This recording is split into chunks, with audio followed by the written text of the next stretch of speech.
కదా, మీ ఇంట్లో ఏం స్పెషల్? చికెనా, మటనా, చేపల? మా ఇంట్లో అయితే చేపల పులుసు, చేపల ఫ్రై అండి. చాలా టేస్టీగా ఉంది.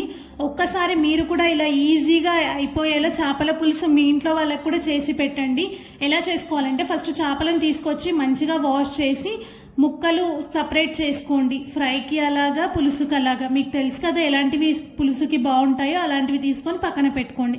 ఒక కడాయి తీసుకొని అందులోకి సన్నగా కట్ చేసుకున్న ఉల్లిగడ్డని కొంచెం ఆయిల్ వేసి బ్రౌన్ కలర్ వచ్చేలాగా వేయించుకోండి.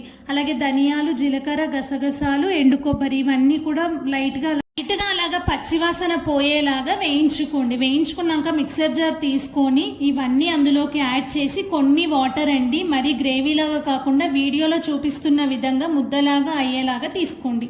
తర్వాత ఒక ప్లేట్లోకి ఇదంతా తీసుకొని ఉప్పు, కారం, అల్లిమెల్లిగడ్డ, పసుపు ఇవన్నీ యాడ్ చేసి మంచిగా మిక్స్ చేసుకోండి. తర్వాత మనం ఇందాక సపరేట్ చేసి పెట్టుకున్న చేప ముక్కలు ఉన్నాయి కదా పులుసులోకి, ఇది మొత్తం అందులోకి పట్టించి ఒక ½ అవర్ అలాగా డీప్ ఫ్రిడ్జ్లో పెట్టుకోండి. తర్వాత ఒక మూకుడు అంటే కడాయి తీసుకొని అందులోకి ఆయిల్ వేసి అందులోకి మెంతులు, జీలకర్ర, ఉల్లిగడ్డ, పచ్చిమిర్చి వేసుకొని పచ్చివాసన పోయేలాగా వేయించుకోండి.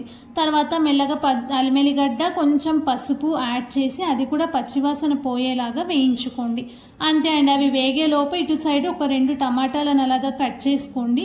ఆ టమాటా కూడా ఇందులోకి యాడ్ చేయాలి.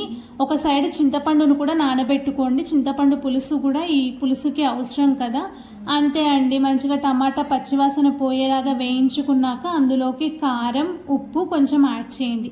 కారం, ఉప్పు ఇందాక అందులోకి యాడ్ చేసాం కదా, మళ్ళీ ఇందులోకి ఎందుకని మీకు డౌట్ రావచ్చు. ఎందుకు అంటే మనం ఉల్లిగడ్డ అలాగే కొంచెం టమాటా కూడా వేసాం కదా, అది మరీ పచ్చివాసన రాకుండా కొంచెం దీనికి కారం, ఉప్పు పట్టి పులుసుకి మంచి టేస్ట్ వస్తుందంట మా మమ్మీ చెప్పింది.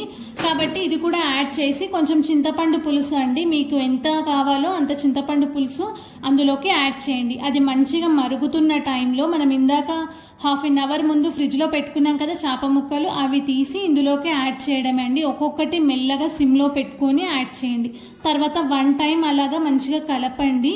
తర్వాత అస్సలు కలపొద్దు, మీడియం ఫ్లేమ్లో పెట్టుకొని మంచిగా ముక్కని ఉడికించుకోండి. ఉడికిందా లేదా చూసుకొని కొంచెం పైన నుంచి కొత్తిమీర యాడ్ చేసి పక్కన పెట్టుకోవడమే అండి. చాలా టేస్టీగా ఉంటుంది. ఒక్కసారి మీరు కూడా ఇలా ట్రై చేయండి. వేడివేడి అన్నంలోకి ఇలా చేపల పులుసు వేసుకొని తింటే ఇంకేది అవసరం లేదనిపిస్తుంది, అంత టేస్టీగా ఉంటుంది. మీరు కూడా ఇలా ట్రై చేసి ఎలా వచ్చింది ఏంటి అన్నది కామెంట్ చేసేయండి.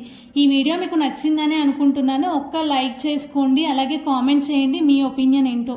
బాగుంటే బాగుంది, లేదా లేదు అని చెప్పేసేయండి. ఓకేనా? ఈ వీడియో మీకు నచ్చితే లైక్, షేర్, సబ్స్క్రైబ్.